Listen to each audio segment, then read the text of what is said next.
Welcome and good evening to you all, and it's another fantastic full Durham Castle lecture. I mean, we've had this most amazing series for the last 3 years. We filmed them all, so you better smile to the camera when you speak. And some of them have been downloaded tens of thousands of times. Before you, Noam Chomsky was here. I mean, he's a sort of a law unto himself, but he's been downloaded hundreds of thousands of times. But we try and reach a lively audience here this evening and a wider audience by podcasting it as we do. Without any more distractions, it's a pleasure for me to introduce Owen Jones, who will be speaking to the theme of his new book, The Establishment and How They Get Away with It. He was born in Sheffield and grew up in Stockport, Greater Manchester.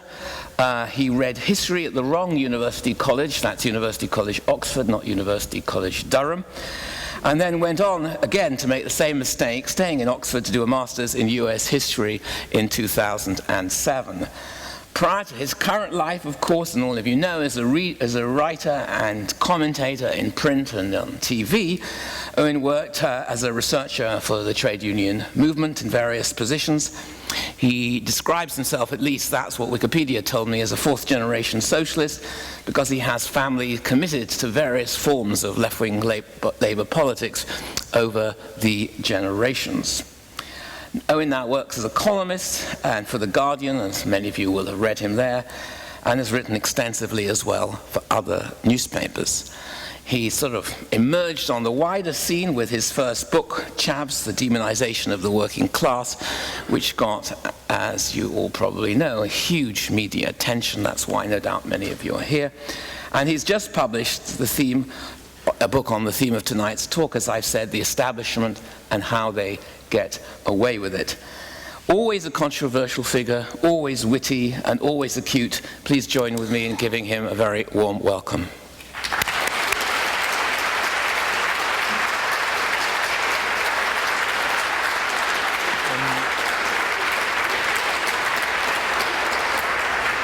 Well, it's great to see you all here. It's funny when I start talking because people are like, who's this 12-year-old who's wandered to the front? Does his mum know he's up this late, etc. I've actually taken the evening off my paper round to speak. I didn't appear in the first Home Alone, contrary to popular received opinion, but it is great to be back in Durham. The last time I was in Durham was for the Miners' Gala, which was the greatest privilege of my life. This is the poshest place I've ever spoken in. This is ridiculous.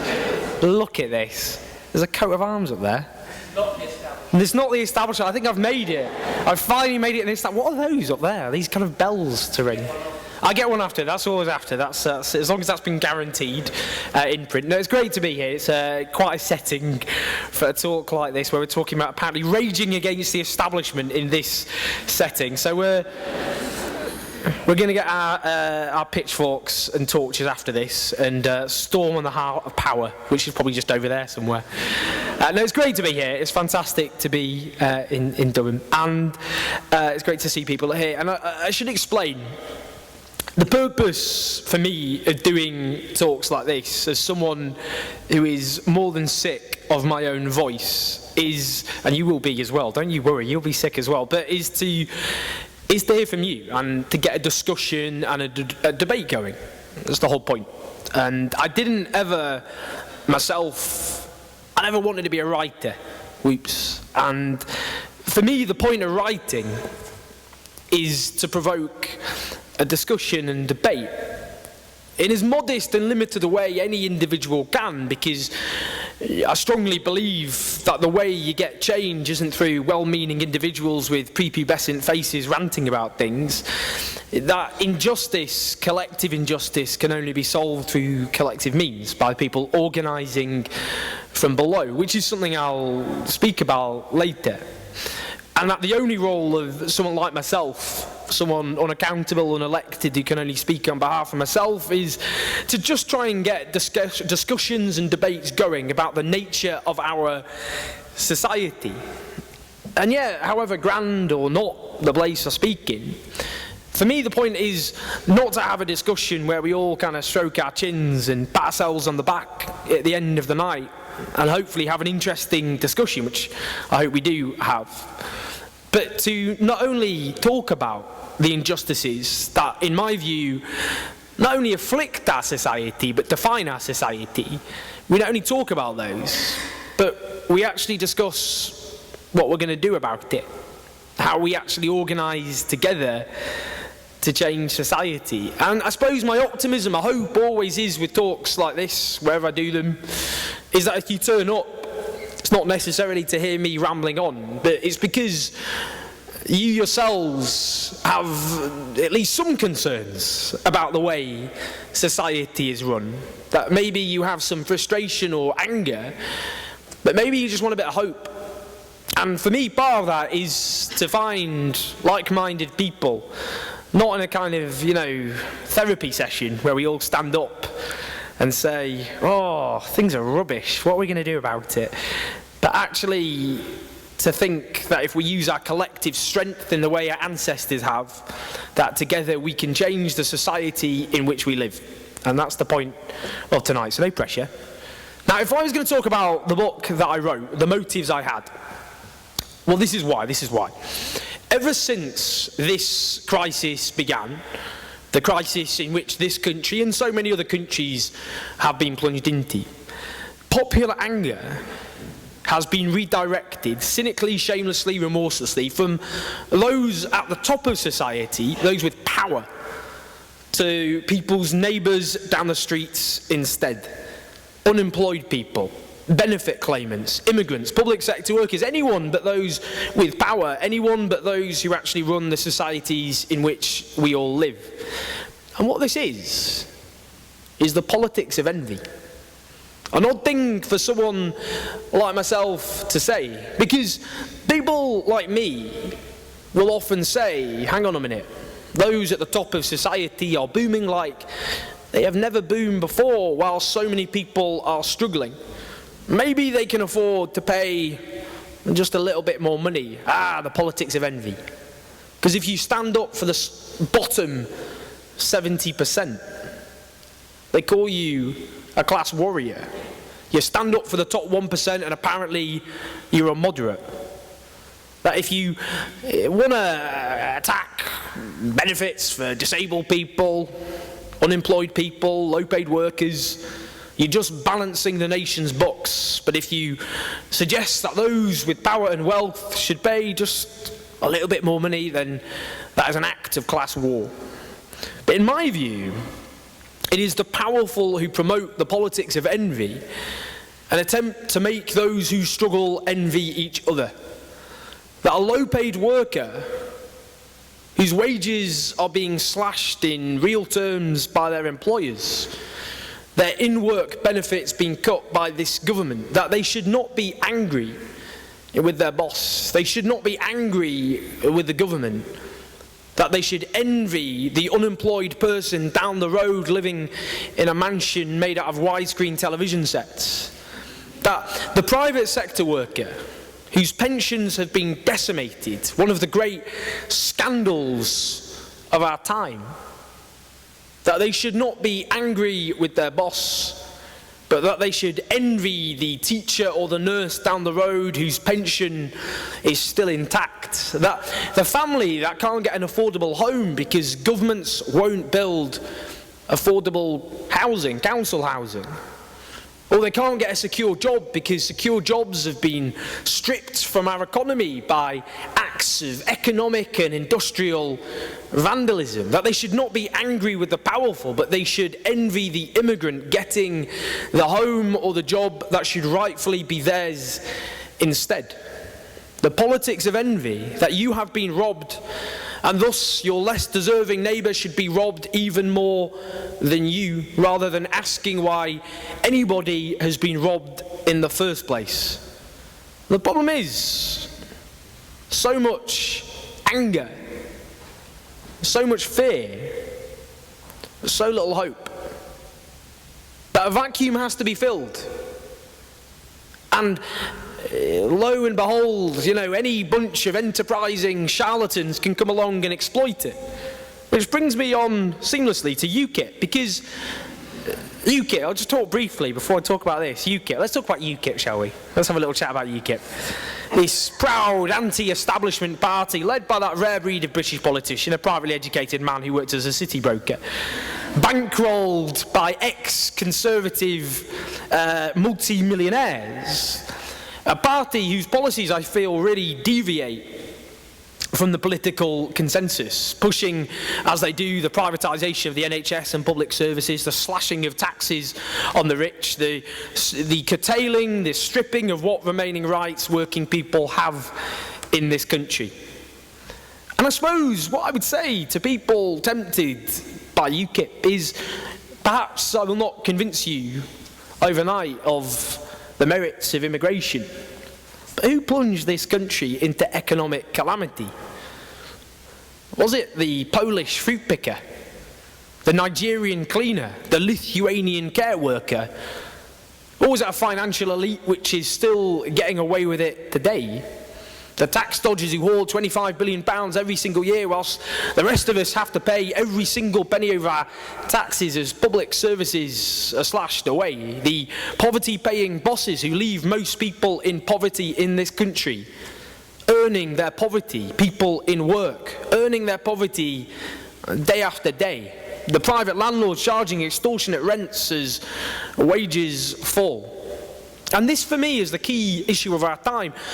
Not just who caused this crisis and who has been made to pay for it, but the fact that anger has been so cleverly redirected away from those at the top to people's neighbours instead.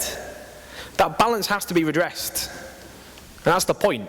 You know, we had Benefit Street, we didn't have Banker Street, and we didn't have Tax Dodger Street either.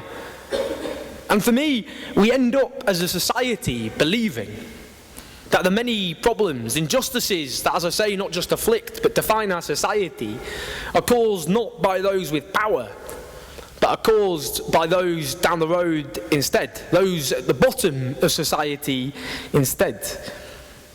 I have an unashamed message that rather than focusing constantly on the behaviour of those at the bottom of society, relentlessly scrutinised, criticised and demonised as it is, instead we have to shift that focus to those with power, to scrutinise their role. That should in any way be controversial. Tells us much about who has wealth and power and who does not.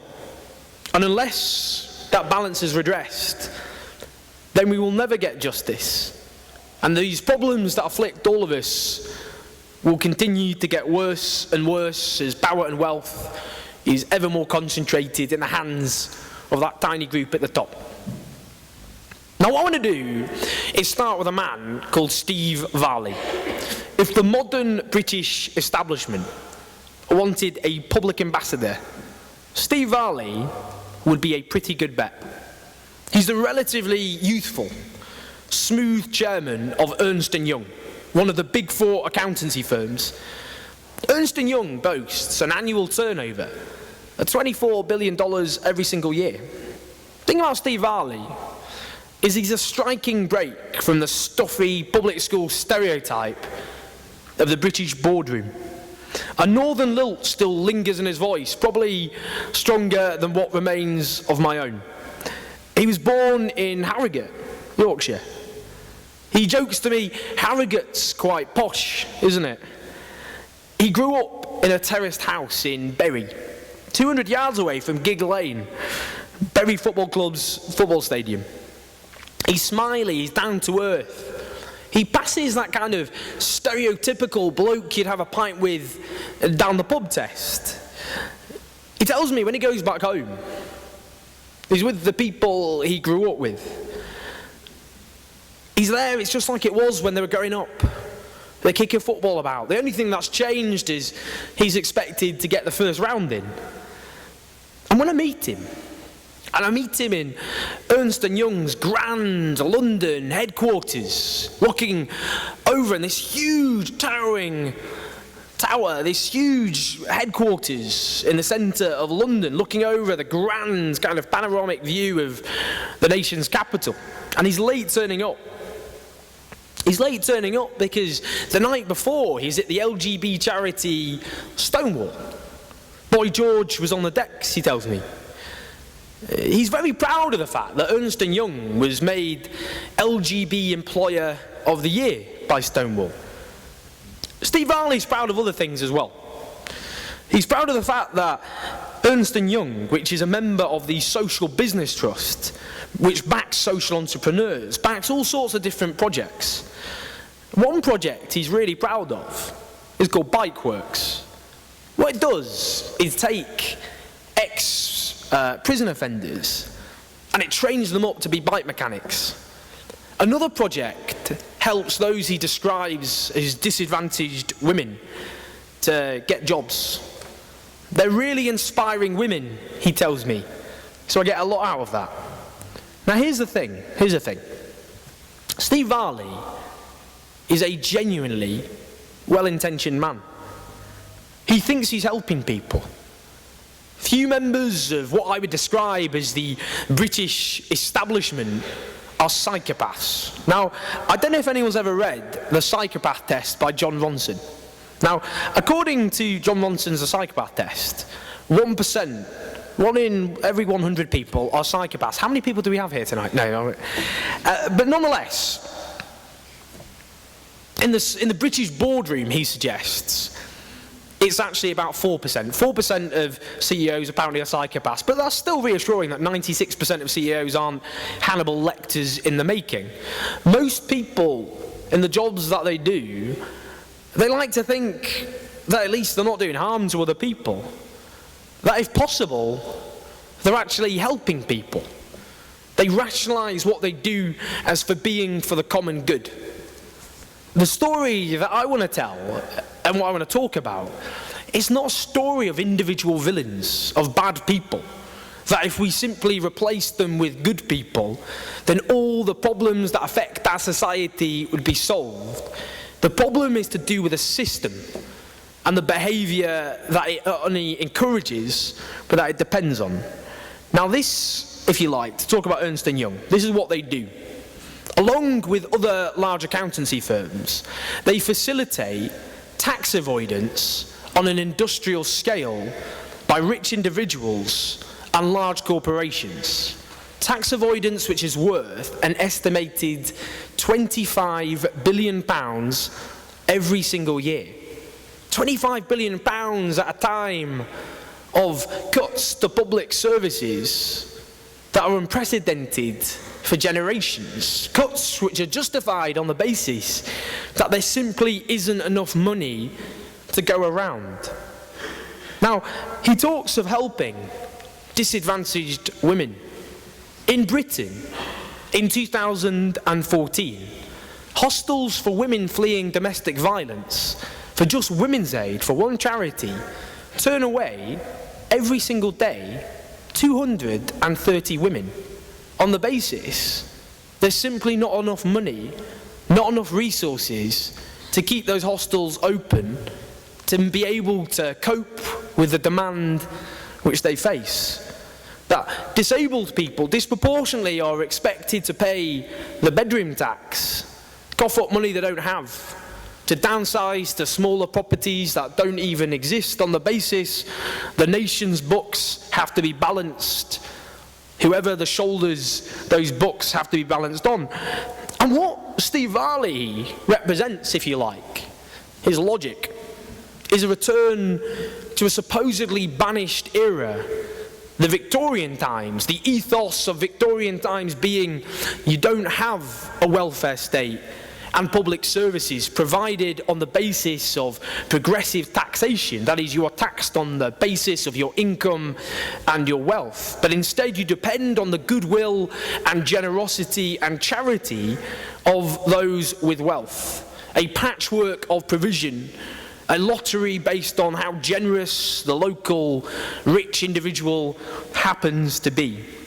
It was a system most dramatically swept away by the post-war Labour government of Clement Attlee, which founded the modern welfare state, NHS, sustained and funded on the basis of universal progressive taxation. It's a philosophy that Clement Attlee expounded, which the biographer of Clement Attlee, Francis Beckett, most eloquently put it. that if a rich man wants to help the poor, he should pay his taxes gladly, not dole out money at a whim. Now the thing is about Steve Varley, a generous, well-intentioned, kind and thoughtful individual, which he is if you lay the charges of tax avoidance at such a time at his door, well, he's got a very quick and clever response. Hang on a minute. This isn't fair. All we are doing is abiding by the law. Tax evasion is illegal. That's when you're literally going against what the law tells you to do. You can be prosecuted as a consequence. Tax avoidance is different. It's perfectly legal. It simply means you're exploiting loopholes. You're avoiding paying tax that Parliament expected you to pay, but you're going against the spirit of the law, not the letter of the law. But here's the problem, and this is where it gets a little bit problematic. Because Ernst & Young, along with the other Big Four accountancy firms, help draw up the law in the first place. So, for example, the House of Commons Public Accounts Committee put it like this in April 2013. Individuals from the Big Four accountancy firms, they advise governments, go back to their firms and advise their clients on how they can use those laws to reduce the amount of tax that they pay. What they do is they're seconded to government, they help advise drawing up the tax laws, and then they tell the clients how to get around the very legislation they themselves have helped to draw up in the first place. I'll give you an example.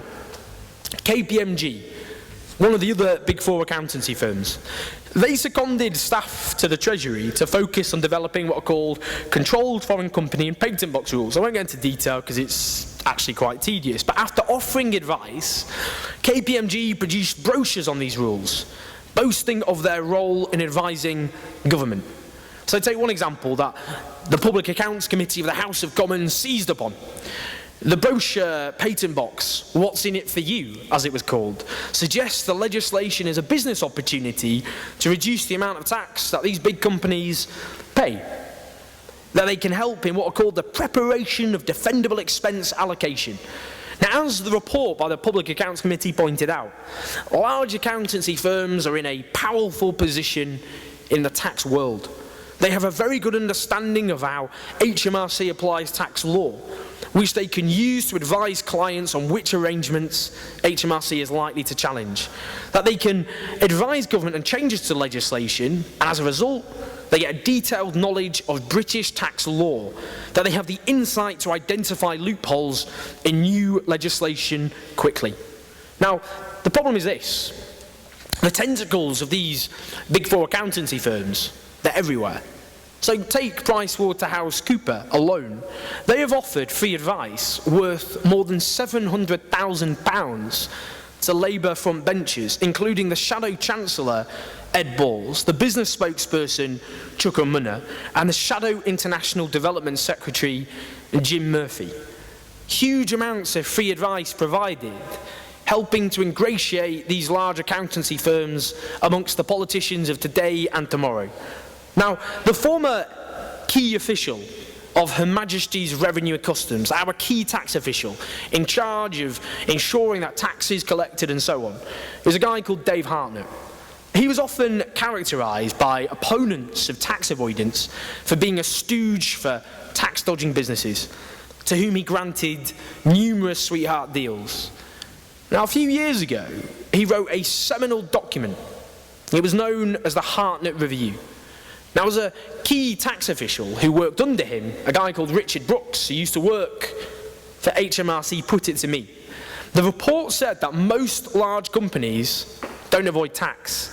And he said to me, that was false, and they knew it was false. I did protest about it internally. I showed them the evidence produced from the Revenue's own database that showed it wasn't true. More than half of the companies they reviewed, he said, had an avoidance scheme they were investigating. Richard Brooks was denounced internally as naive. Note a term often used to marginalise anybody who opposes an unjust status quo. Now, in 2012, to emphasise Dave Hartnett's soft touch with big business, Anti-tax avoidance activists stormed a grand black-tie do at which he was speaking at Oxford University. They presented him with mock awards for services to the likes of Vodafone and Goldman Sachs, all companies that had benefited from generous tax deals under Dave Hartnett, until they were ejected by one of his associates. He was filmed yelling, "This is an unlawful conspiracy to trespass. You will depart immediately before we set the dogs on you." It's all on YouTube if you're interested. But their trespass would be vindicated. Because who did Dave Hartnett end up working for when he stood down from HMRC than one of the big four accountancy firms, Deloitte? Now, here's a prominent example of something you could describe as a revolving door which characterises much of the modern British establishment. A revolving door where people work, for example, for the civil service as politicians and end up working for big business. But he's hardly a one-off. According to those well-known lefties, the Financial Times, in the last decade or so, 18 former ministers and former civil servants ended up working for a big four accountancy firm. That includes 2 former New Labour Home Secretaries, a former Director General at HMRC, a former head of the No. 10 Policy Unit, and a former advisor to the Deputy Prime Minister. As those rampant socialists at the FT put it, here was a sign of the symbiotic relationship between government and the companies at the centre of recent tax avoidance rows. But here's the thing. It goes beyond secondments and revolving doors. HMRC, Her Majesty's Revenue and Customs, our tax authority, work closely with the big four accountancy firms on a day-to-day basis. So take just one big four company, Deloitte. According to a Freedom of Information request, Dave Hartnett, our former key tax official, he met with the senior British partner of Deloitte 48 times between 2007 and 2011. As Richard Brooks, that whistleblowing former tax official, put it to me, Cruikshank and Hartnett did deals all the time. They were a big double act. Big companies knew if you wanted a good deal from the revenue, go to Cruikshank, he'd sit down with Hartnett and do a deal. Now, I want to go back to a point that I made earlier. It's about the law. Because opponents of tax avoidance, such as myself, we often make a comparison between tax avoidance and benefit fraud. There's quite a clear and obvious reason for doing so. Benefit fraud is worth an estimated £1.2 billion every single year. 0.7% of social security spending, if we're going to be completely accurate. Tax avoidance is worth, as I say, an estimated £25 billion every single year. But there's a very easy response to that. Hang on a minute. Benefit fraud is illegal. Tax avoidance is not.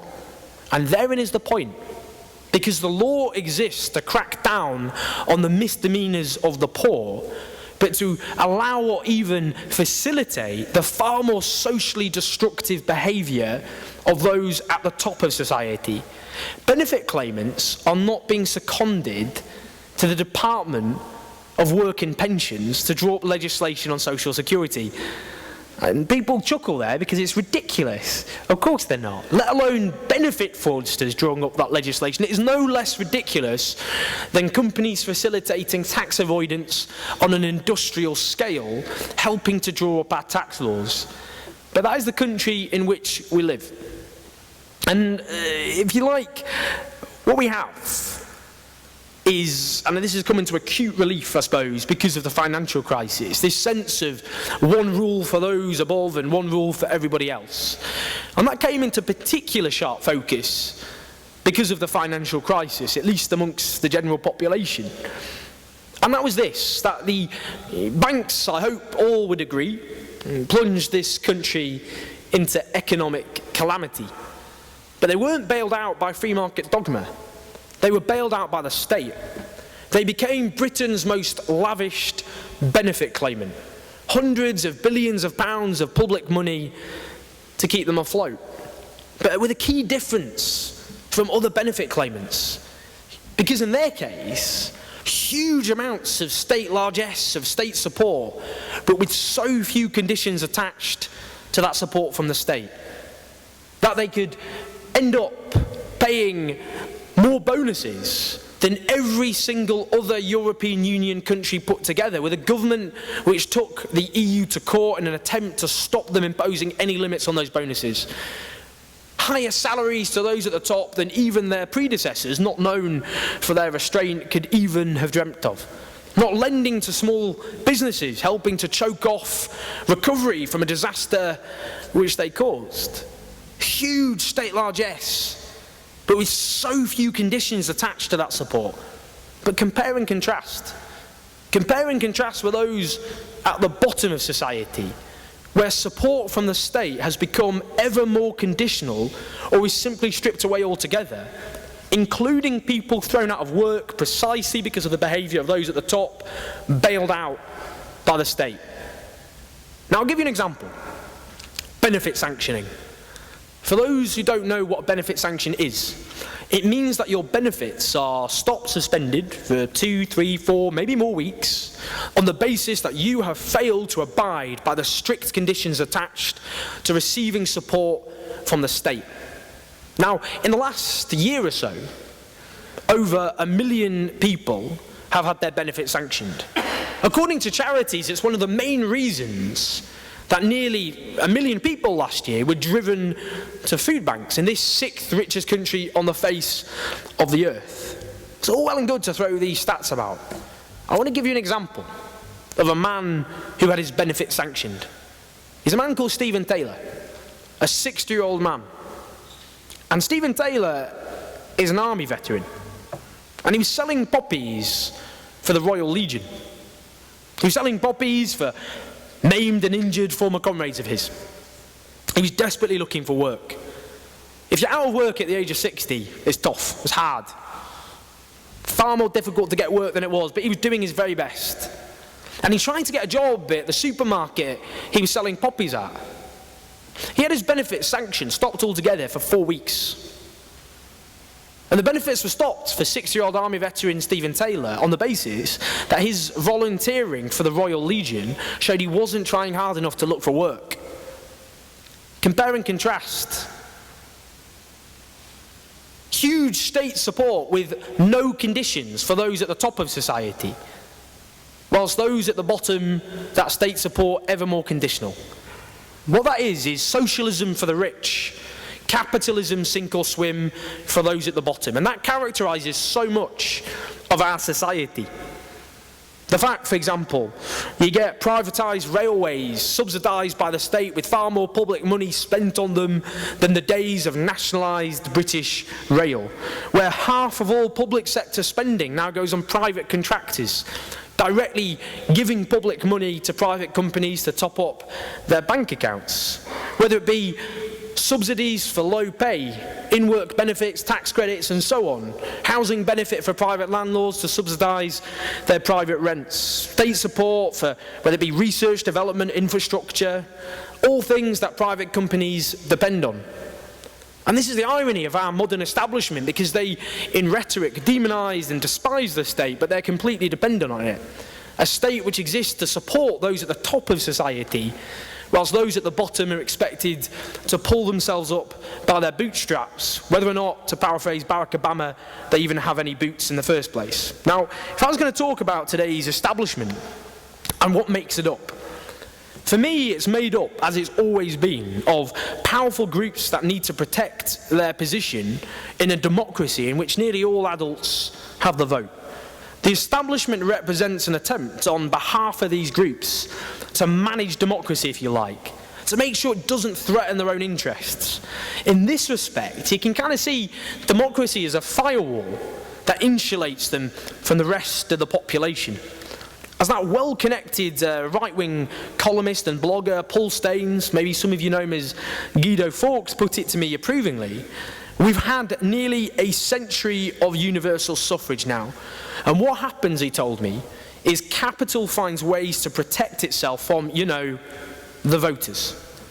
Now, back in the 19th century, as calls for universal suffrage, or at least to begin with suffrage for all men, gathered strength, there were fears in privileged circles that if you extend the vote to to the majority, to everybody, to working people and the poor, that would pose a mortal threat to the position of those at the top of society. That the lower rungs of society would use their newfound voice to take away power and wealth from those at the top and redistribute it amongst the electorate. So take, for example, the conservative statesman Lord Salisbury, who would end up Prime Minister of this country. During the debates about the suffrage in the 1860s, he said, "I've heard much on the subject to the working classes in this house." He probably said the working classes, actually, didn't he? But anyway, which I confess has filled me with feelings of some apprehension. He said this: "If you give working class people the vote," in his own words, "it would tempt them to pass laws with respect to taxation and property, especially favourable to them, and therefore dangerous to all other classes." He carried on, "In proportion as the property is small, the danger of misusing the franchise will be great. The poorer the person, the more dangerous it would be to give them the vote." Well, of course, because they would use that vote to support politicians who wish to take away wealth and power from those at the top. But in the end, the ruling elites of this country were transfixed by an even greater fear, that if they didn't concede to the ever-growing demands for democracy, then they would be swept away altogether by violent social revolution. And so by 1918, all men and some women were given the franchise after a protracted and determined struggle from below. But here's the thing. The worries of those 19th century opponents of universal suffrage were not entirely without foundation. Not entirely without foundation at all. Because of course, if you have democracy, of course, if all people are allowed the right to vote, then of course you get a redistribution of wealth and power. Of course democracy is subversive by its very nature. And in the decades that followed World War II, you did get a welfare state.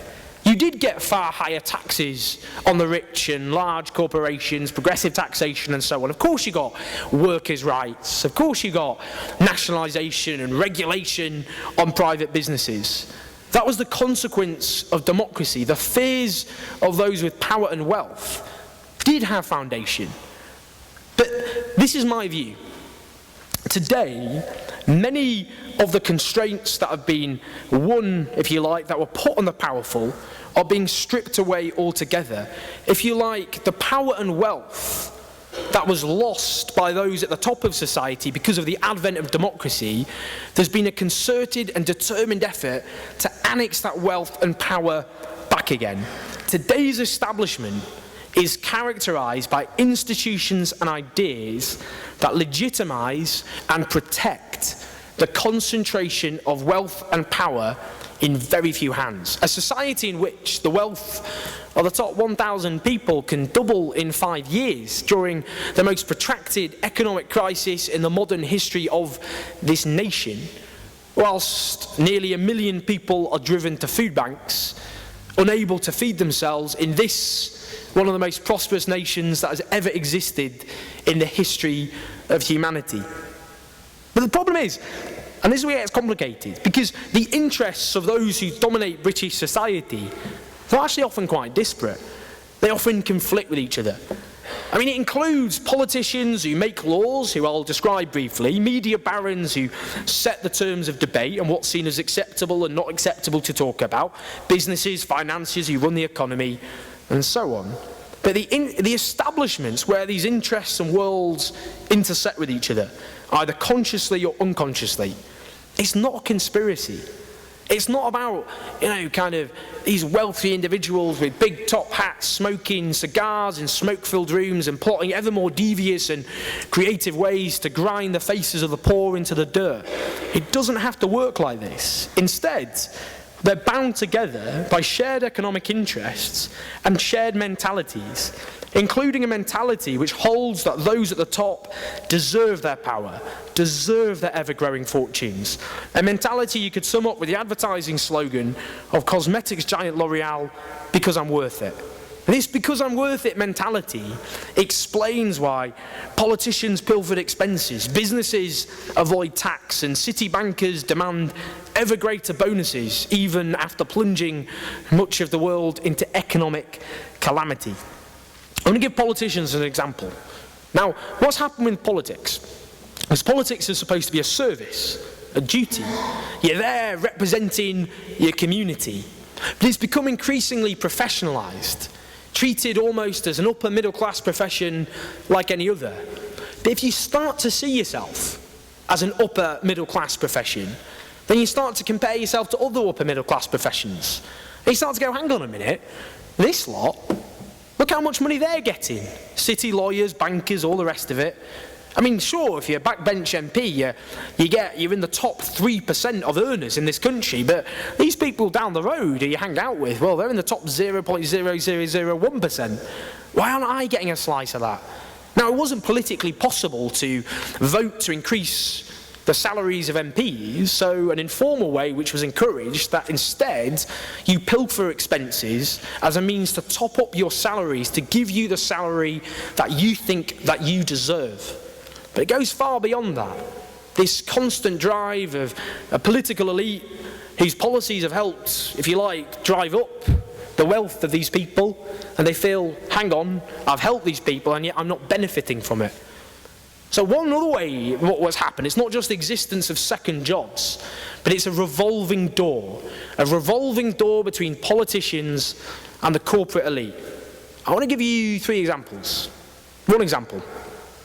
The one example is, for example, Geoff Hoon. Geoff Hoon is the former Defence Secretary in this country under New Labour. Now, under Geoff Hoon, a contract was granted to Augusta Westland, a helicopter company which specialises in helping flourishing democracies like Saudi Arabia. Now, when he was Defence Secretary, a contract was given, with no competition, all above board though, to Augusta Westland to build a new generation of helicopters. Who did Geoff Hoon end up working for when he stood down as an MP, other than as a director for Augusta Westland? Another example, Patricia Hewitt, former Secretary of State for Health, the guardian of Labour's most treasured institution, the National Health Service. Who did she end up working for when she stood down amongst an assortment of companies, to be fair, but the private healthcare company Bupa?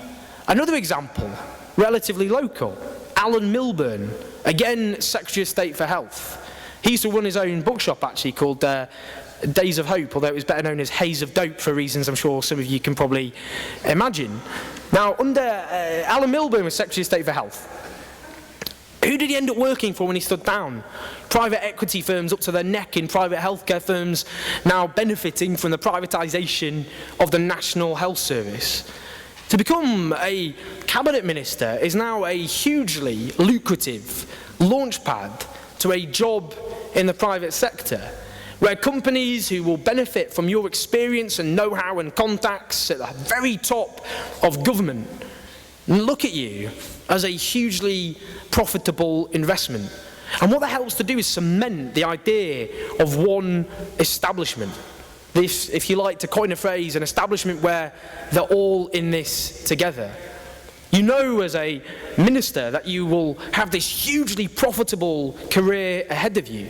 Ideas like privatisation and slashing taxes on the rich, these aren't just abstract ideas you happen to believe are for the good of society, but ideas and policies that you will personally profit from yourself. Now the problem is with these establishment ideas is if you don't believe in them, then you're ignored, demonised, ostracised, airbrushed out of existence altogether. If you believe, if you like, if you deviate from them, if you're too poor, you're accused of envy. If you're too rich, you're accused of hypocrisy. If you're too young, you're accused of naivety. And if you're too old, you're accused of being a dinosaur. You literally cannot win. And that's helped, of course, by the media we have in this country. One of the great myths is that we have a free press. Well, we have a media which is not controlled by the government, so we're not North Korea, which is quite a low base to start from, I'll be honest with you. But instead we have a media which is largely run by a very small group of politically motivated multi-billionaire moguls, who are part of a status quo, of course, of which it's in their interests to defend. That this very small group of people use their dominance of the media to push ideas which are very beneficial to people like themselves. And that, if you like, polices the terms of what's seen as acceptable and not acceptable.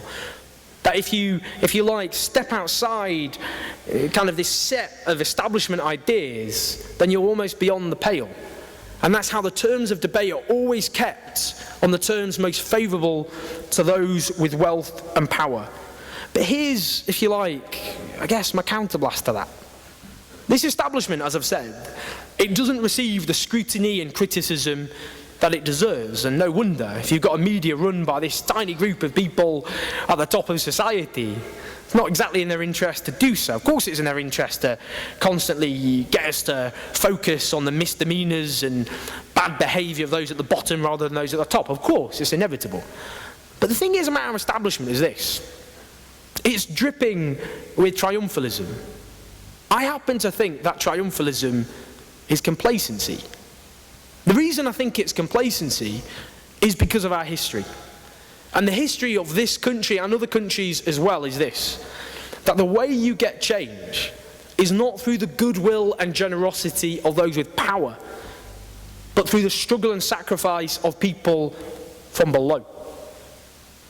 The way we got all the gains and rights which we enjoy and are often now under attack is not because the powerful woke up one day feeling particularly generous and thought, oh, I'll give women the vote today, or maybe those workers deserve some basic rights.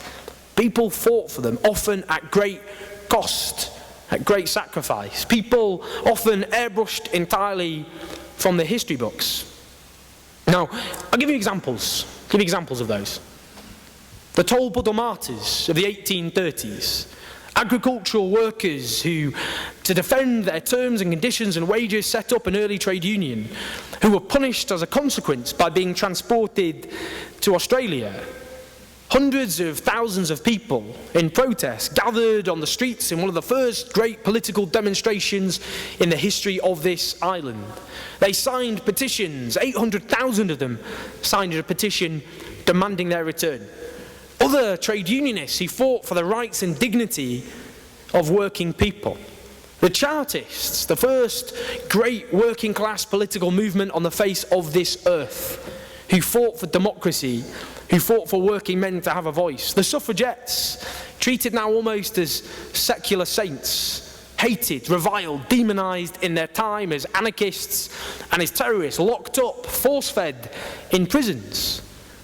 Those who fought for the welfare state, for the National Health Service, in the teeth of determined opposition from the powerful.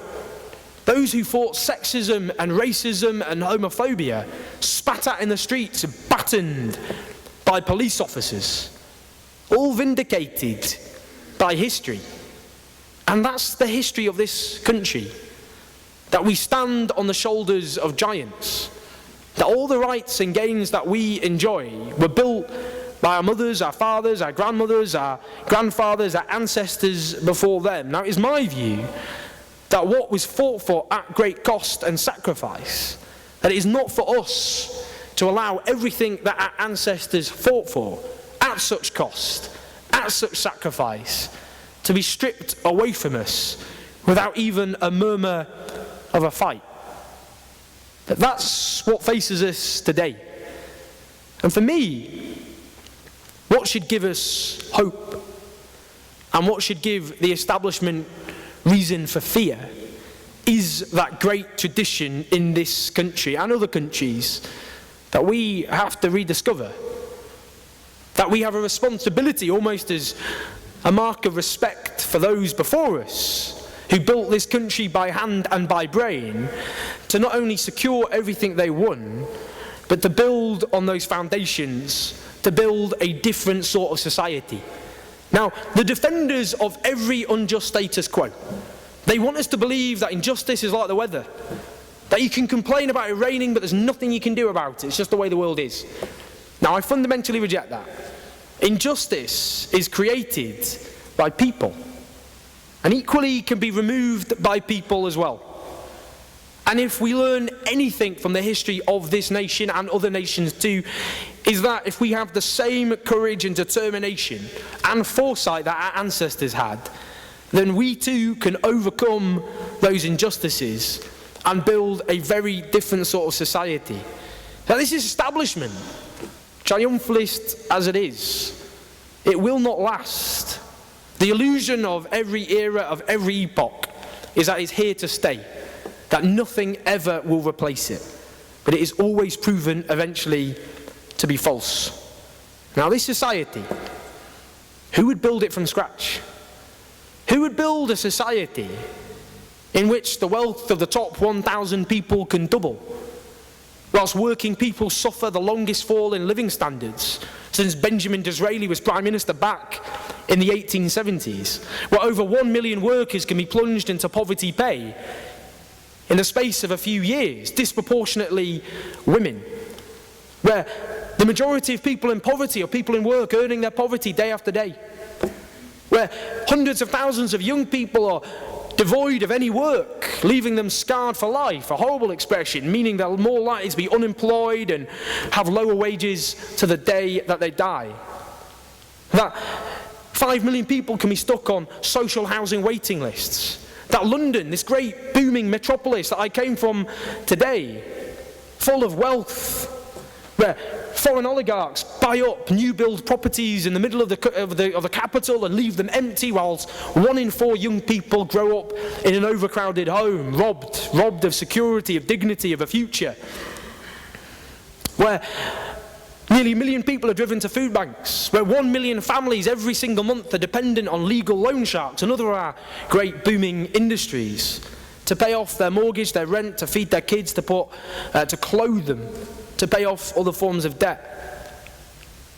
Where the next generation are supposed to have a worse lot in life than their parents and grit their teeth and accept it. I don't think anyone would build that society from scratch. The establishment tells us that this is the way things are, that this is the society which is, if you like, inevitable, unavoidable. There is no alternative, but it's wrong.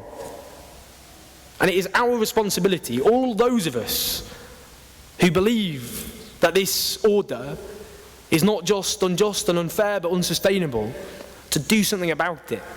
Not just to turn up to talks where people can ramble on about their books, but where we turn up on the basis that we're going to do something about it. That we're going to learn from the experience and struggles of our ancestors.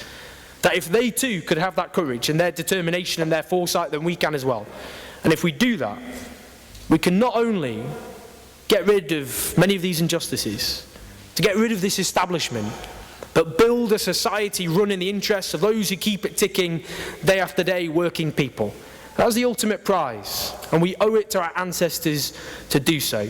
That one day, we will build that society, and we will be free of these injustices that characterize our society. So it's up to all of us to do that.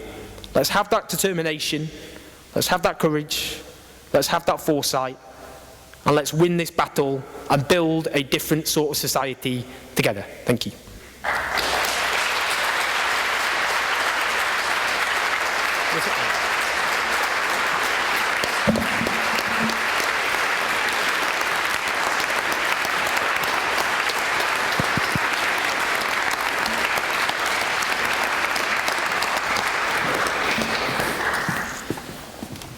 Strong statement, very.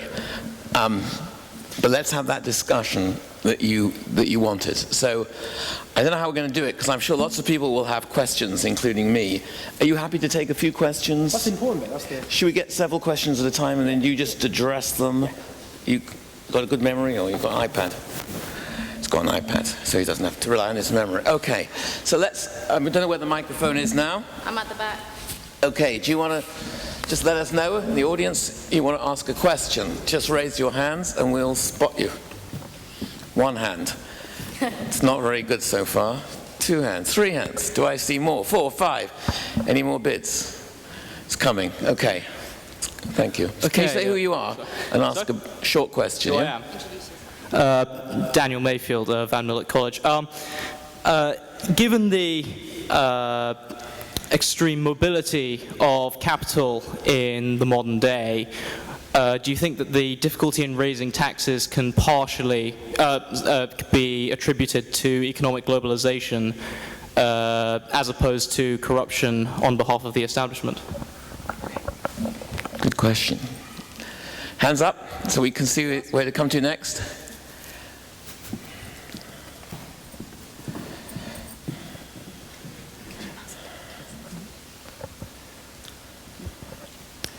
Hi, Dave Eaton of St Chad's College. With voter turnout and apathy at record lows, how hopeful are you that we can see active engagement by most of the population to try to achieve change from the bottom up? Right. We'll take questions in clusters. Let's get 4 or 5, yeah? Yeah. Terry Murphy, University and College Union. With this August institution recently having paid 1.3 million for a Picasso, but currently as yet refusing to pay the living wage to 600 of its own workers.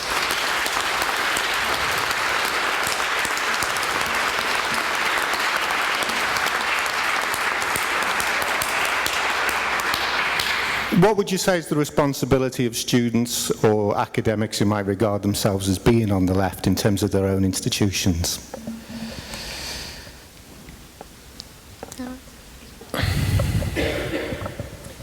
Peter Cook, in reply to one of the questions asked just a little while ago, I wondered if you could speak about the place of organizations like 38 Degrees and other social media-based movements that I think do offer an interesting resource that has until now been underutilized. So far it's only boys, any non-boys with questions? Over here, yeah, great. Pass the mic over here. Yeah, why don't we pick up the question there, and then we'll come across.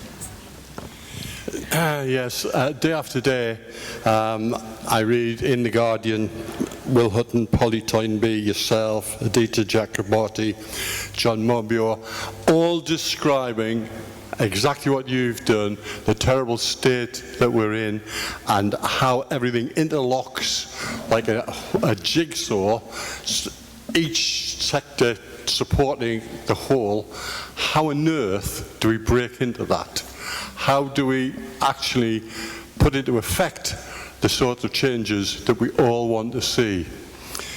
Day after day, I get the analysis. I came across a little quotation. I don't know for the life of me who this was actually. The philosophers have only interpreted the world in various ways. The point is to change it. Anybody know who that was? I couldn't imagine. How? You know, at the end of your wonderful talk there, one word occurred to me: how? How do we do it? How do we break into it? Let's hold that thought. What was your name, sir? John Rippon. And let's go to the front on the left.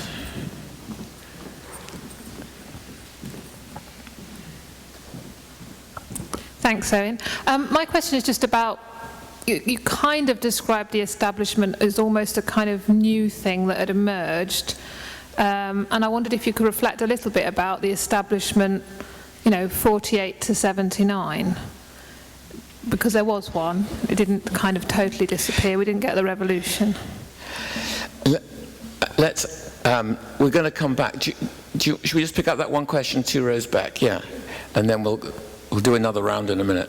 Yeah, Jade Azim. You spoke of in your book about this sort of media institution that defends the status quo, and you spoke about, for instance, Kinnock in 1992, and it was the Sun what won it. Do you think that's going to be a major determinant in this election, and how do we tackle that sort of empire of misinformation? Let's stop there, and because we'll come back and do another round in a minute. Let me just add one. Someone's asked you about the question how, but let me ask you a question, not just how, but where to. Because I listened very carefully to what you said, and underpinning any critical view is a counterfactual. It can be different, of course. So if I listened to you for most of the time, I would have thought your agenda is more taxation, but that can't be it, because it's not in itself a very interesting progressive agenda just to tax more for its, or you could say, another part of your talk, something like, return to the sort of vibrant post-war welfare state. Or another view would be, let's not look like the UK, let's look more like Sweden or the Scandinavian countries. So the reason I'm asking you this is just to say, not just but how, but in a much more sort of complex, globally interdependent world with 24-hour trading and financial markets, with huge mobility of capital and all of that, we're not an island unto ourselves. The range of options for any individual country now to introduce certain sorts of radical changes also have to be measured in relationship to interdependence and the flight of capital and so on. So I'm really interested in you just to address the question not just how, but where to, as it were, although that's not easy necessarily either. Do you want to just take a few minutes for these, because we want lots of people to come and talk? So I'm going to redesign the whole of British society now. Now I'm going to start, these are great questions, fantastic, brilliant range of questions. To start with Dan, where's Dan gone? Hey Dan. Great question. This extreme mobility of capital, raising taxes, causing tax flight, that's not to do with the corruption of the establishment, it's just to do with what you'd expect in a globalised world, effectively. Well, first, I mean, it goes back to an earlier point that I'm not talking of individual villains, that I'm not castigating individual greed, and the establishment is full of people who are very generous and charitable. I started with an example of one, and others who probably aren't, to be perfectly honest with you. But it doesn't matter. It's about the way that system operates, and however well-meaning the individuals are, that system is the problem. And obviously, in the era of globalisation, that has helped to entrench, and when we talk about there is no alternative, that entrenches that idea that, hang on a minute, if you want to raise taxes, you do that, they'll all just leave the country, what's the point? Now, it's interesting because if you take Japan, which is seen as a kind of citadel of free market economics, their top rate of tax is 50%, which is higher than this country. So even countries which are far richer than ours, they've got higher taxes. But there's been some really interesting studies on this. For example, one in the US, tax flight is a myth. It was academics who looked at this issue, and they found that actually this was overstated, that actually companies and individuals were far more interested in other factors, like how developed the infrastructure was, to do with how the level of education and public services and so on, because obviously if you invest in a country which is disorderly and has weak infrastructure, a badly educated workforce, then you're going to struggle to make profit. So actually they found there was other factors which actually made more of an impact. And the other problem with tax, when big companies relocate, is often they weren't really paying any taxes in the first place to begin with, because of where they were domiciled in any case. So that threat is often, and Richard Murphy, who's a chartered accountant, he looked at this when the 50p tax was introduced. And what you got there was obviously people taking advantage of forestalling, as it was called, of when the new tax rate was introduced to allocate money beforehand to escape paying the new rate of tax, which distorted kind of how much revenue you'd get out of it. And then they went, oh, well, it didn't raise any money, but you'd expect that in the first year of that tax because people take advantage of the fact you've got a new high rate of tax. They use their accountants to forestall. So actually, that whole issue is completely, in my view, overstated. But that notwithstanding, of course, and this partly comes back to your last question, there's no way whatsoever that these issues are going to be resolved country by country in a highly globalised world in which we live. And it would be completely naive to pretend otherwise, that as capital is globalised, the response to it has to globalise as well. And I actually think in the era of, we still have huge cultural and language divisions and all the rest of it, but I'm beginning to, we can look now at examples where that sense of international solidarity is growing. I'm going to Greece on Friday. Greece is about to have an election, one of the most important elections arguably in post-war Europe, where Syriza, an anti-austerity party, is likely to come to power. And they're linking up, for example, with Podemos there's a clap for Syriza. Podemos in Spain, which is leading in the opinion polls, another anti-austerity party, and they understand that they cannot win alone. They can't change their societies country by country. They have to link up with movements internationally as well. So yes, there's transitional measures. I happen to believe you can increase taxes to Japanese or Swedish levels, which are far more prosperous nations than our own, and get a return on that money and use that money to invest, as well as clamping down on tax avoidance, which is worth £25 billion a year. And as I say, studies show that tax flight is overstated and so on. And we can actually do something about that now, here and now, country by country. But yes, to go further in the way I would like, then that means actually having an international perspective. I think that international perspective is emerging.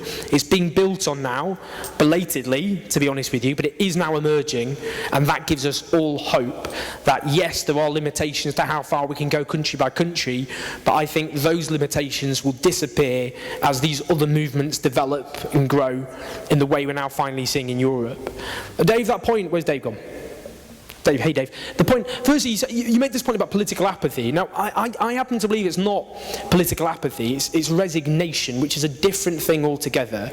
Now, Tony Benn died last year, and I miss him very much, but he always used to say the way you get change is the burning flame of anger at injustice and the burning flame of hope at a better world. But the problem is there's lots of anger, lots of fear actually, but not very much hope. And without hope, people give up, they become resigned, they join the biggest party in the country, which isn't the Tories or Labour, certainly not the Lib Dems, it's the yelling at the TV party. All that anger is redirected at their neighbours, immigrants, unemployed people, public sector workers, and so on. And that's the problem is, and I go to lots of sixth forms and schools, I'm still a lot like the youngest person in the room, but I go there, and what I find is I meet young people, often from some of the hardest backgrounds in the country, and they're so savvy and they're so political with a small p, and they know they're going to struggle to get an affordable home, a job that pays properly, that's secure, that their living standards are threatened, that they're going to be worse off than their parents, that they'll be punished with debt if they have the aspiration for better education. They know all that. But the problem is they don't see politics as a solution to the everyday problems that they face. It seems completely remote, divorced, full of people they're not very sympathetic about, who don't sound like them or look like them or understand people like them.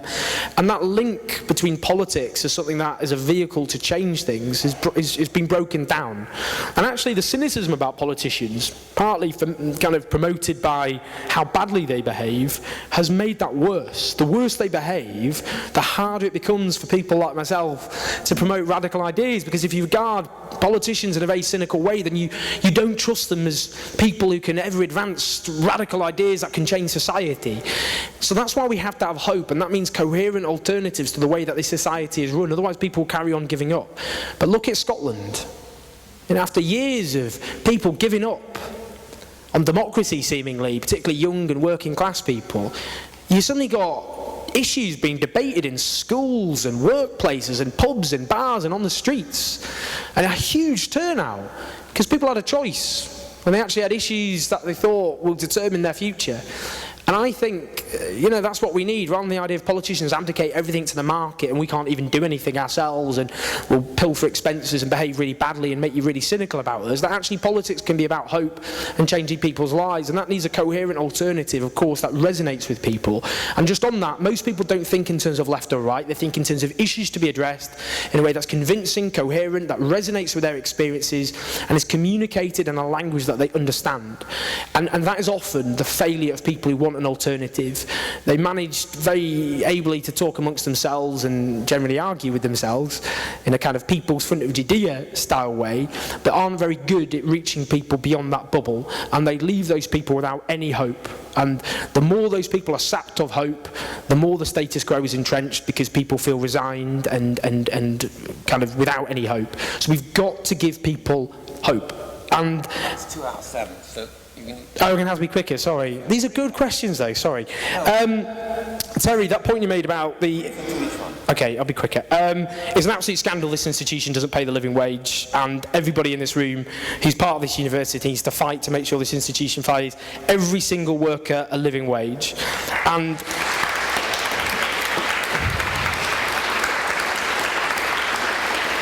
it's not just paying all this money on Picasso. How much of the top members of this university paid? Quite a lot of money, whilst these people are expected to earn their poverty and their wages subsidised by the state, and that's unacceptable.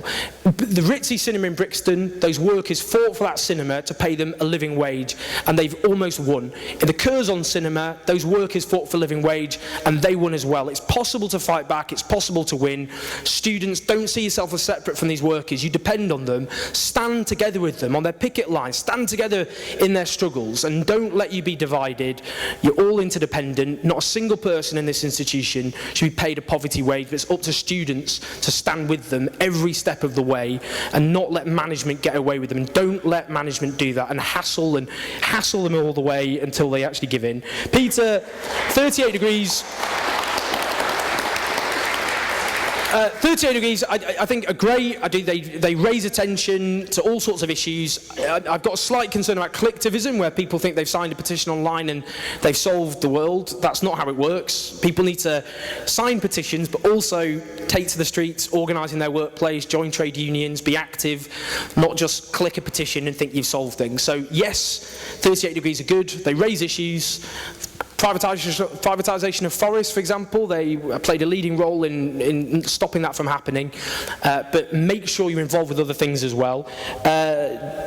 The old establishment, of course, we always had an establishment, and actually they were often more unrepresentative. They had less women, they had less people from minority backgrounds at the top of society as well. And actually now you get more women, you get more BME people in Parliament and so on, you get less working class people. It's the same in the media as well, so it's more complicated, of course, than that. For me, the point about this establishment is it's not about how unrepresentative it is, which it is unrepresentative. It's the fact it's unaccountable. It's unaccountable power. That's all an establishment is, and we've always had that unaccountable power. And the struggle for democracy is to drive back unaccountable power as far as possible. Now, that's not to be glorify that post-war era where you had all sorts of unaccountable power, as well as it being very unrepresentative and racist and sexist and homophobia, for that matter, which people had to fight against, often at great cost to themselves, as I say. So we've always got to fight against unaccountable power wherever it lies. And, you know, I don't want to return to the post-war consensus. I just want, you know, and the example of that is nationalisation. The nationalisation we had was very top-down, very bureaucratic, public corporations. I actually want control by workers and by consumers who actually have a control of the economy, but you didn't have that in the post-war world. If we take the railways back under public ownership, as we must, that must be under the control partly of passengers and workers as well, rather than a bunch of bureaucrats in Whitehall. So it's not a return to that era of unaccountable power. It's about spreading democracy as far as we can. And Jane, the media, well, I think the media is weakening because of social media. That gives a platform to voices that are otherwise airbrushed out of existence. The problem with the media is not just the moguls who run it, it's unrepresentative, partly because of the scandal of unpaid internships. To even get into the media, you're expected to work for free. How does an aspiring journalist from a non-privileged background work for free in order to get their foot in the door of the media? Of course you can't.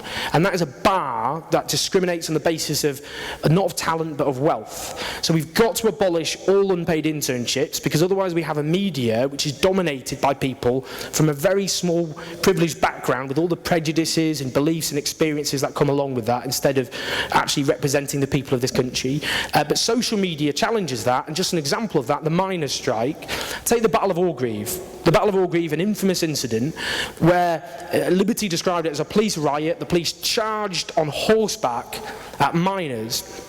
But the BBC spanned the tape in a different direction to make it look like the miners had charged at the police. But if people had been there with their mobile phones and videoed and taken pictures of what had happened, could the BBC have done that in the same way? I don't think they could have done. And that shows now, because of social media, we can challenge the myths and lies of the media and actually give a platform to voices that are otherwise ignored. So yes, the media will continue their role to stand up for the interests of a small group of people, but social media offers a choice, a chance at least, to give a platform to other people. And then just finally, that point about where to. Well, the point about that, and just very quickly on that, is in the post-war era, that establishment I spoke about, those we now know as the neoliberals, those who now dominate ideologically our society, they were seen as pariahs, as fringe elements, deluded cranks almost. And they amassed in 1947 in Montpellier, in a sleepy Swiss village, to say, look, we're doomed, we're on the wrong side of history, we're losing this battle. And they organised, they weren't despondent, they organised. And Milton Friedman, one of their leaders, said that the way you get change is through a crisis. And the crisis, then it depends on the ideas lying around, and the politically impossible becomes the politically inevitable. And the problem is, in 2008, those who wanted a different sort of society, running the interests of working people, on this tiny group of people at the top, they didn't have that coherent alternative lying around. There was this sense that automatically neoliberalism was doomed, it would be replaced, but nothing collapses of its own accord. It has to be replaced by something. For me, though, what they did is they had this concept called the Overton window, and the Overton window is a right-wing concept, and it means that everything within the window is seen as mainstream, common sense, the way the world is. Everything outside the window is seen as deluded, extreme, fringe. What planet are you living on? And their idea was to shift the Overton window in a different direction. You don't start by arguing for the end point of your society. You start by pushing radical ideas that mainstream politicians won't say, because by doing so, mainstream politicians will go, well, I wouldn't go quite as far as that, however, and then the centre ground, as it's seen, shifts in your direction. So I would argue for a living wage instead of subsidising wages through tax credits, let councils build housing, control rents instead of subsidising private landlords, an industrial strategy to create renewable energy jobs instead of subsidising unemployment, public ownership of the banks with public investment banks to rebuild our shattered economy, democratic social ownership of industries like rail, like energy and so on, and shifting workers' rights in the direction of working people. That's not obviously as far as I'd want to go. I want a society run on the basis of people's needs and aspirations rather than a tiny group at the top. But you've got to start where people are, and when you push these ideas, you force your opponents onto the defensive, and by doing so you shift the Overton window in the direction you want to shift into. But it has to be international, and that's what Syriza and Podemos show us in Greece and Spain. And I think the more we get these movements, the more what is seen now as impossible will almost become inevitable. But we've got to link those struggles together, otherwise we'll lose. Thanks a lot. So, I mean, that was a serious answer, but we can come back to some of it in a minute. Let's go back to the audience. Let's have another round. It's only 9:20. I mean, we can do this. Let's start with the lady perhaps in the front here, or the gent. Yeah, it doesn't matter. You haven't spoken too much about private schools so far, which can feed so much into the establishment you frequently speak of. I wonder what your take is on them and what you do about them. What was your name, sorry? Where have you got a seat? Oh, there you go. Cheers. Jenny Corner. It's been suggested that if we embargo companies who don't pay their taxes, such as Amazon and Boots, we could change society in the same way the anti-apartheid movement embargoed Barclays and Cape Oranges. Is this the way forward? What was your name again, sir? What was your name? Jenny Corner. Cheers, Jenny. Eben Frondigan. Given how indispensable the trade union movement was in creating social change in the previous 2 centuries, do you think that the trade union movement has a future in affecting the changes that you wish to see in our society?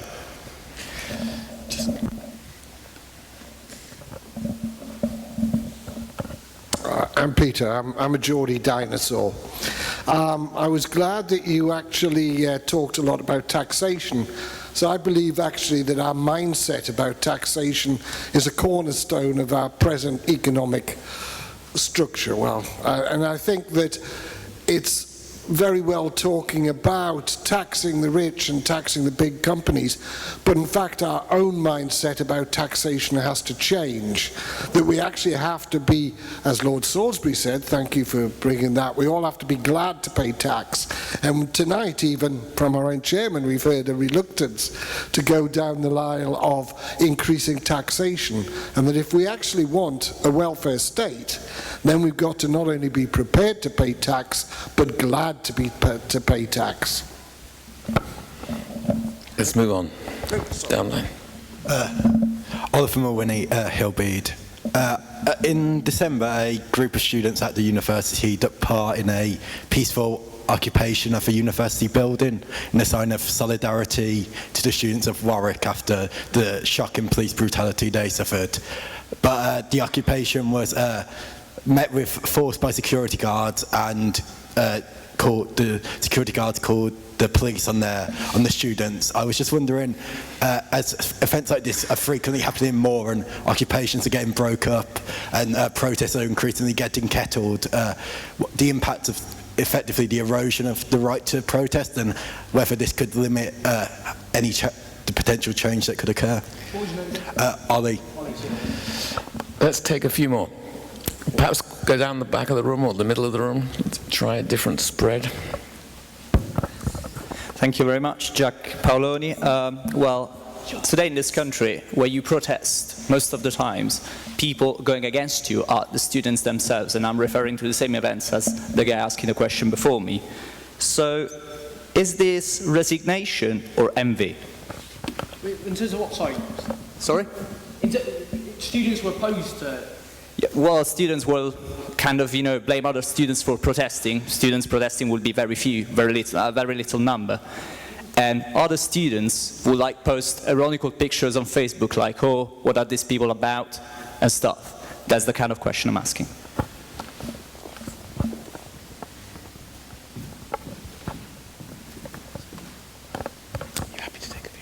Hi, I'm Rachel. I'm at Chavs College.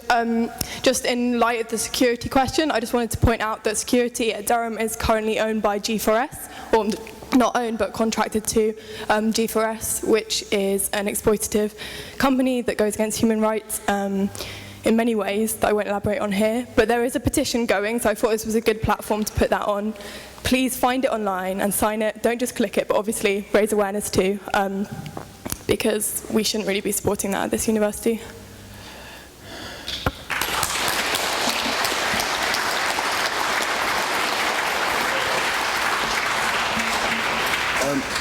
Joseph from St Mary's College. When you talk about the establishment, lots of your ideas seem quite similar to the stuff that Ralph Miliband said about the state and capitalist society, and I wondered what your view of the modern Labour Party was. Yeah, I asked him about Ralph Miliband earlier too. I think you're right. It's a good question. Hi, I'm Joe from Hatfield. You talk with a kind of a fervour and a real passion that's akin to the great kind of Tony Benn and that sort of that movement. I just wonder how long it will be until you run for public office, or like Tony Benn, are you staying out of Parliament to concentrate on politics? One more question.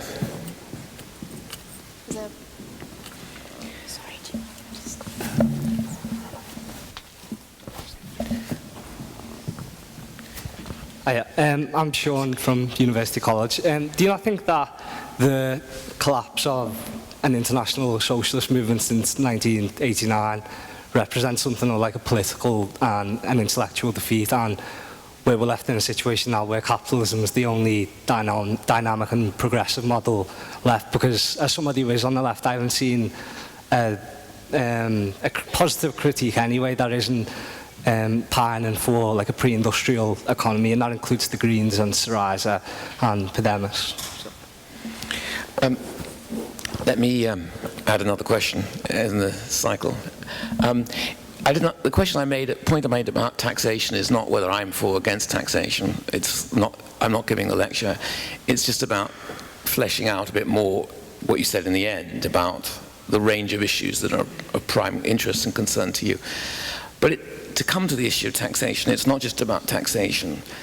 You can't just create a vibrant welfare state and expanding opportunities just through taxation. You also have to have some kind of vibrant, dynamic economy, open economy, and so on. Just taxing alone itself is a recipe by itself. It's not a viable sort of economic strategy, whatever the economic strategy is. Let's leave that aside for a moment. But in this day and age, creating a vibrant, dynamic economy without thinking about sustainability and climate change is something you can't separate. You can't separate these issues anymore. And yet, the word sustainability and climate change has not been on your agenda. It's not something you've pressed. But actually, the real challenge, it seems to me, is not just the issues you've raised, but how we filter those through an agenda of sustainability, because under current predictions, pretty much the world as we know it isn't going to look as it is now by the end of this century. So I was struck again by fact that you didn't talk about it? Right, cheers for that. Apparently I'm supposed to rush through these. They're good questions though, so I'm going to be as kind of answer them as properly as I can given the time constraints. Robert, private schools. Well, firstly, private schools are given charitable tax breaks. They're treated as charities. That's a subsidy by the state for class privilege. It's worth about £90 million a year, and every single charitable tax break for every single private school needs to be abolished. It's quite straightforward, and that's where I'd begin.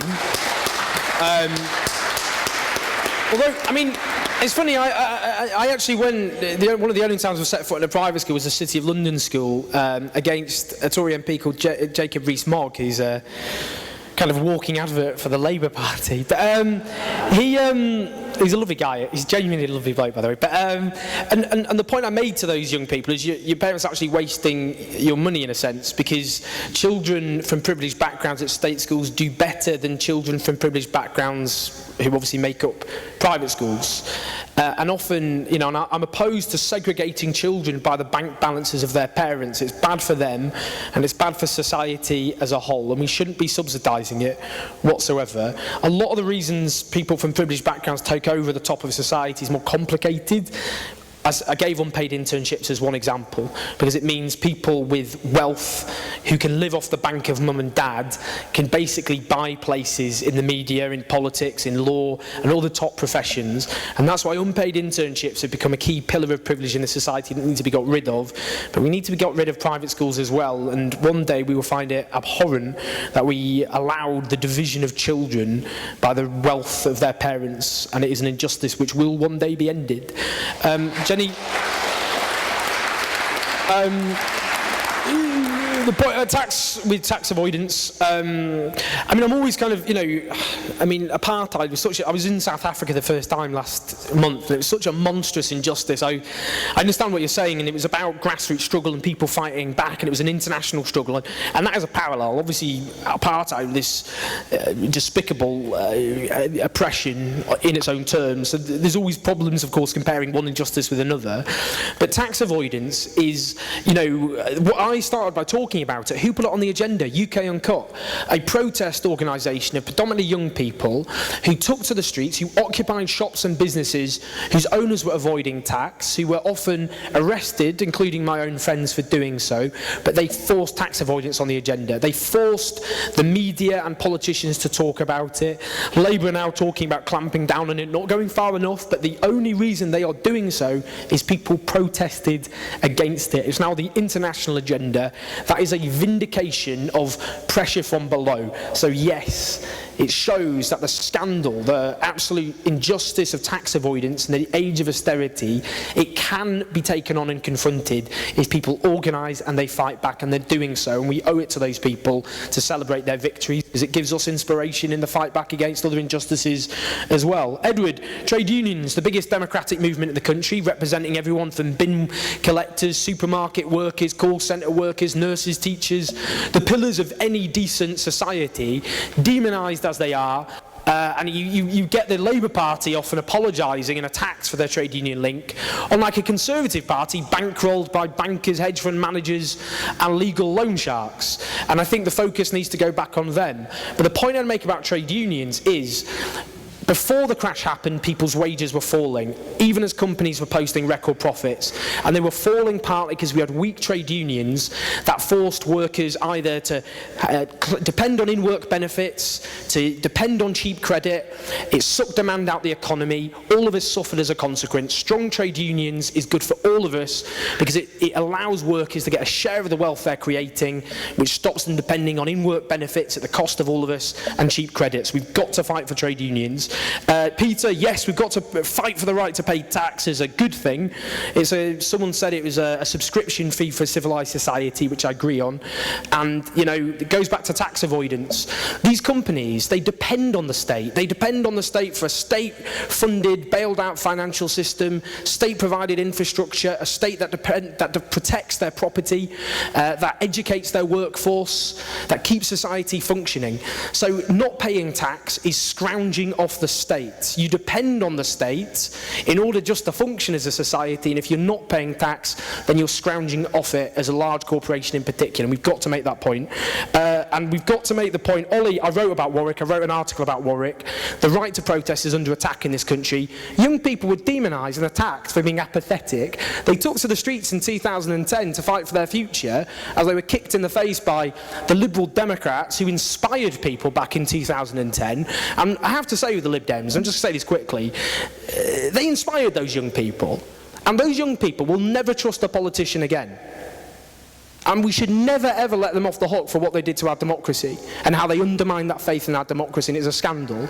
And those young people took to the streets, so how were they met? Kettles, police batons, and that was how they were told, if you like, educated about democracy. It's outrageous. And when students at Warwick organise and fight for the right for free education and for a living wage for workers and so on, and they were attacked in that way by security, it was an absolute disgrace. Our ancestors won the right to protest, and it's not for us to allow it to be undermined. We've got to fight for the right to protest without that sort of repression. And it's the same with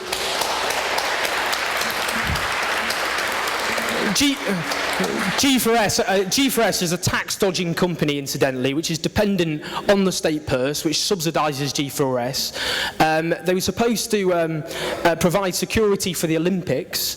They didn't do so. And who had to step in? The state, obviously, as ever. And that, even Philip Hammond, a Tory minister, said it undermined his own faith in the private sector means good and the public sector means bad. But G4S have a really shocking record in lots of ways. In terms of brutality, there's a recent case involving someone who died, which needs to be exposed. It's out of order that any university employs G4S in that way.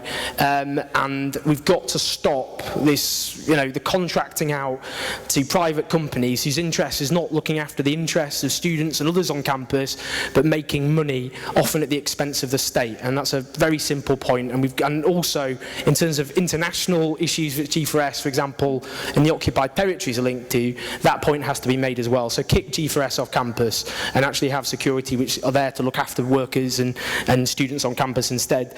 And just very quickly, the role of the Labour Party. Well, the Labour Party was founded to represent working people, and Keir Hardie was one of the first socialist MPs. He marched to the House of Commons in the garb of working class people that they were associated with at the time, and the security officer stopped him, the police officer, not G4S, the police officer stopped him at the gates of the House of Commons and said, "Are you here to work on the roof?"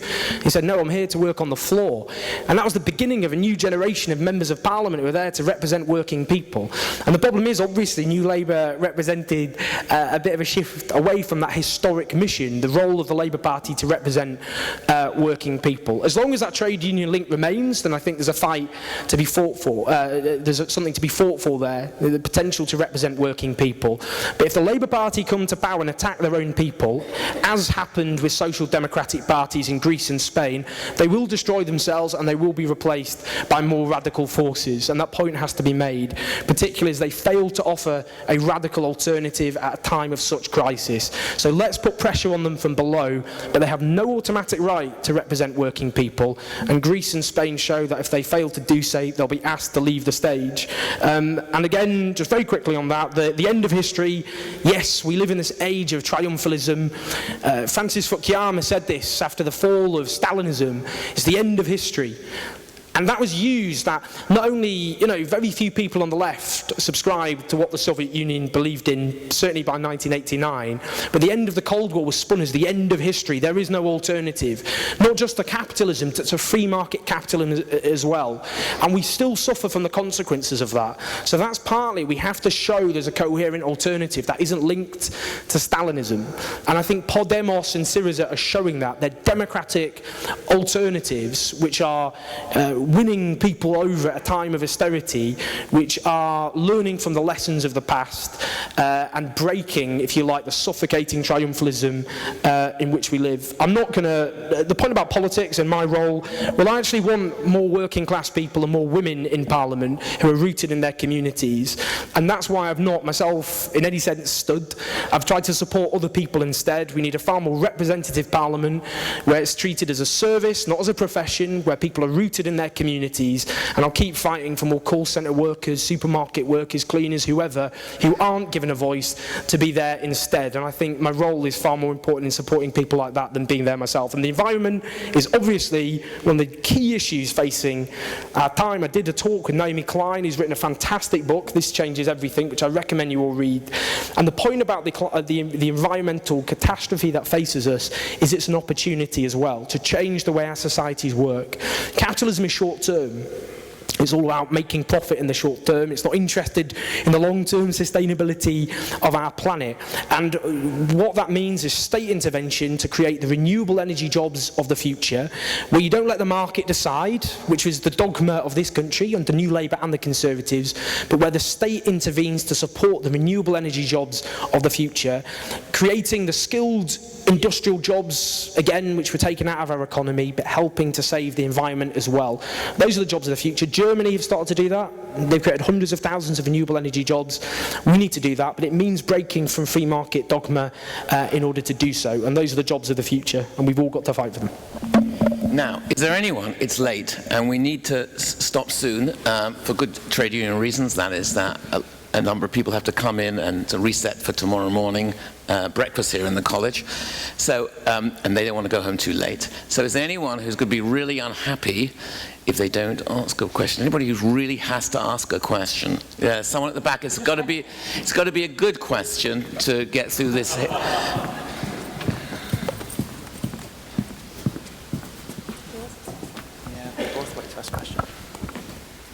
Good evening. Hi, my name is Tom Robinson. I am a Green Party candidate in the upcoming general election.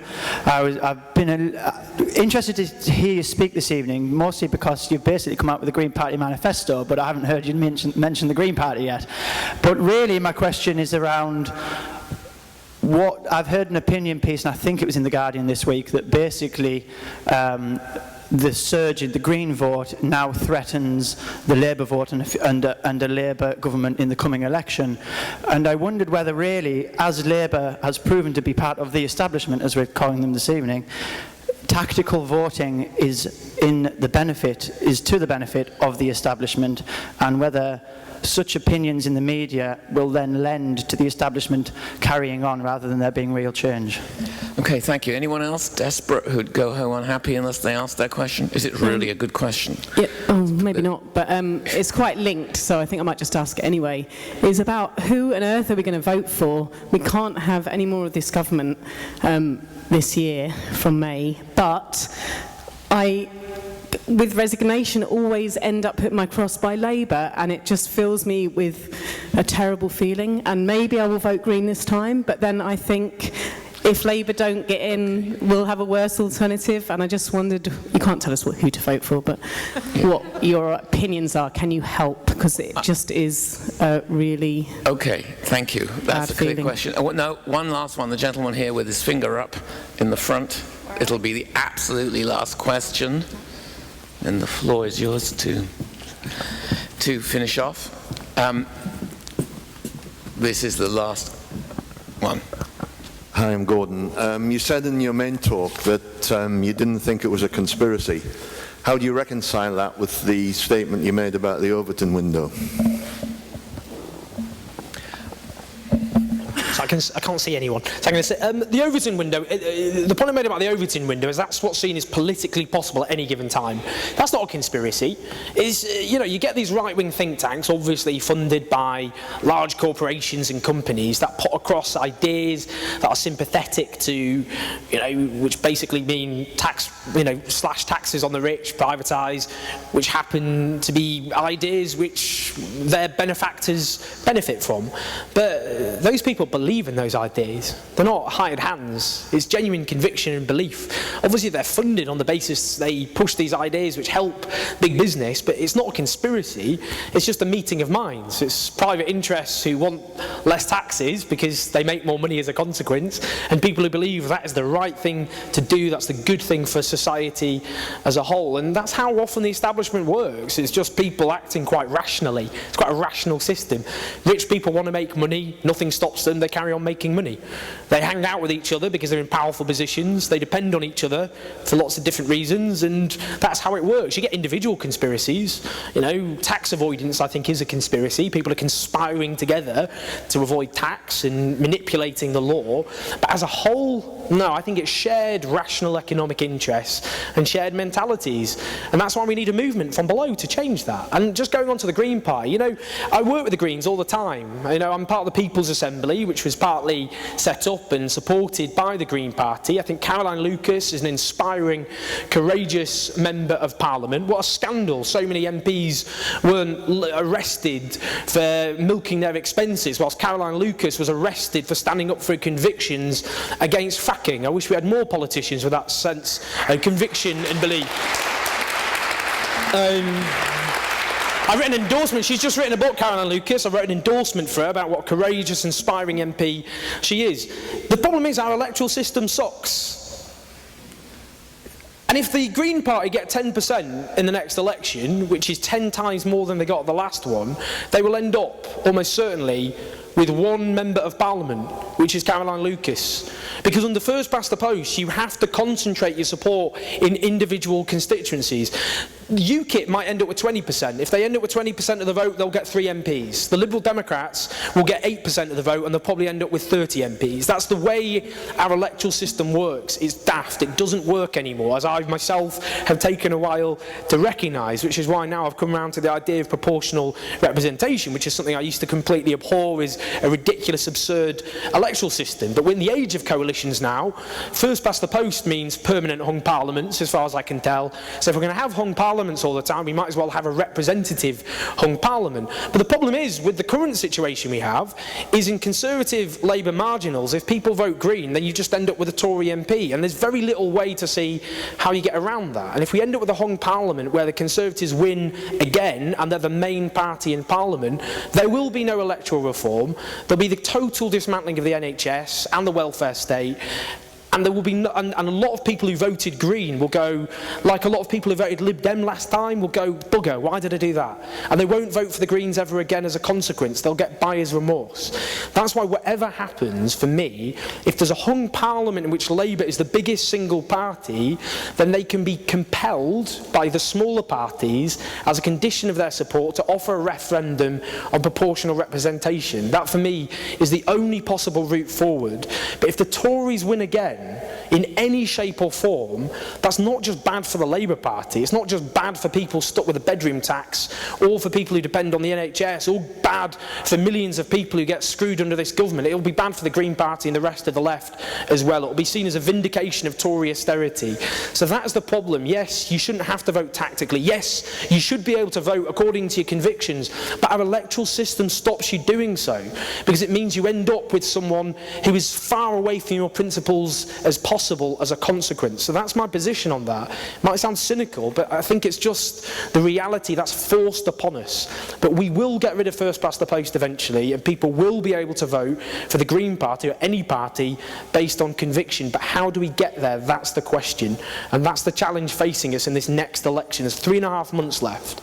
I don't myself want to be stuck with another 5 years of this government, and I don't think it will help those of us who oppose the establishment, whether or not they think Labour Party is a dead duck or not.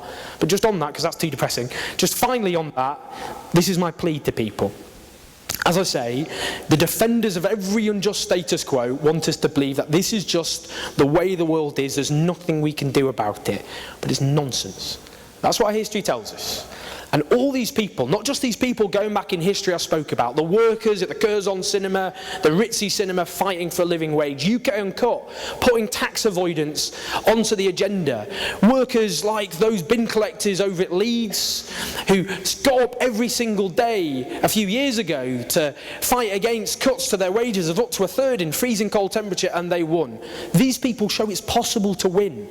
You don't just fight to get something off your chest, to show at least you gave it a pop, but to win.